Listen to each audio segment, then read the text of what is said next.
Beverly Hills 90210 features a 3-block stretch of shopping on Rodeo Drive that's so exclusive, it's called the Golden Triangle. Not to be outdone, Beverly, Mass. 01915 has an entire Gold Coast. This is sort of where, at the turn of the century, you had Henry Frick build his mansion just down the way from here. It was the summer White House for William Taft. John D. Rockefeller summered here.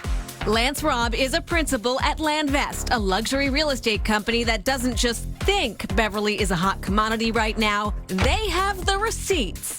Up until about, let's say, 4 or 5 years ago, nothing sold over 13. I'm just going to use big numbers, 13 million, 12. And now we're starting to see consistent sales on the high end in the 13 to 15 range. So we're seeing at least a 30% uptick without question. Historic Beverly president Abby Battis shares the particularly fascinating tale of how Taft's summer White House became the Lynch Park Rose Garden.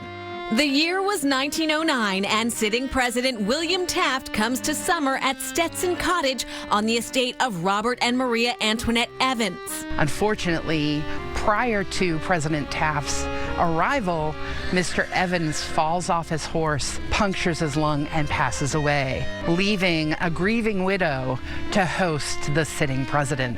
Taft loved the paparazzi, and paparazzi were crawling all over the Evans estate. In short, things did not go well. Mrs. Evans tells Taft that he's not welcomed back. To ensure that he does not come back, the cottage was lifted up, cut in two, and shipped across the harbor to drive the point even further that he was not welcomed back. It's on the same exact day that Taft arrives for his second summer in Beverly that the Rose Garden opened to the public. Fortunately, today, Beverly residents don't have to live on the Gold Coast to enjoy it. Most coastal parks and beaches are open to the public. When we first moved here years ago, we didn't really even think of it as being a coastal community. I think a lot of people kind of feel that way. We met Aaron Mearns on the water. He is co-founder of Coast to Coast Paddle, a company he runs with his wife. It's really important to get more access to the water because the biggest barrier to people paddling is transporting all the equipment. Public racks like these are easing that burden year-round. Everything we do once we get to those colder months is a guided tour because the risks are quite a bit higher when you get to those colder months, but the rewards are pretty good too. While it may be difficult to buy a home in Realtor.com's hottest 2025 zip code, you can certainly sample it by enrolling in one of the 2 4-year colleges based in the area. Well, I would also argue that Endicott College is one of the most beautiful campuses in the country.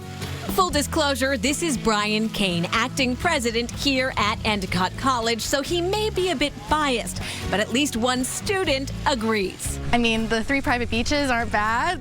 Okay, so come here for the 3 beaches, but stay for the 3 internships required for every student before they can graduate. I chose Endicott for the incredible internship program because I knew that could really boost my resume and allow me to stand out from the crowd. And how has Beverly's most recent boom affected student life? Our students definitely benefit from the growth of Beverly, but also Beverly has benefited from the growth of Endicott over the years. One measure of any city's health is the engagement of their citizens. My name is Estelle Rand, and I'm the director of the Beverly Farmers Market. I really wanted a place to buy fresh local food that's grown on a farm, somewhere where you can talk to the person who grew your food, and also to give them a place to sell their fresh local produce. Joe Garrity is a regular here at the market, selling produce grown on his farm, Living Soil Gardens. My wife and I bought a home here in Beverly in 2018, and my first project was to tear up the entire yard and put a garden in. When I started pulling these crops out of the ground, I was like, oh my God, this is like nothing that came off the delivery truck. The market isn't just for farmers. There is live music, food, and artists as well. So I make everything here on the table. The back row is all in sterling silver. Metal wire wrap artist Alexa Damon has sold her work all around New England, but she says this market stands out. I adore Beverly. I feel like this farmers market really represents the community, how lovely and creative everyone is here. People set up their chairs on the lawn, like all walks of life are here. It's very lovely.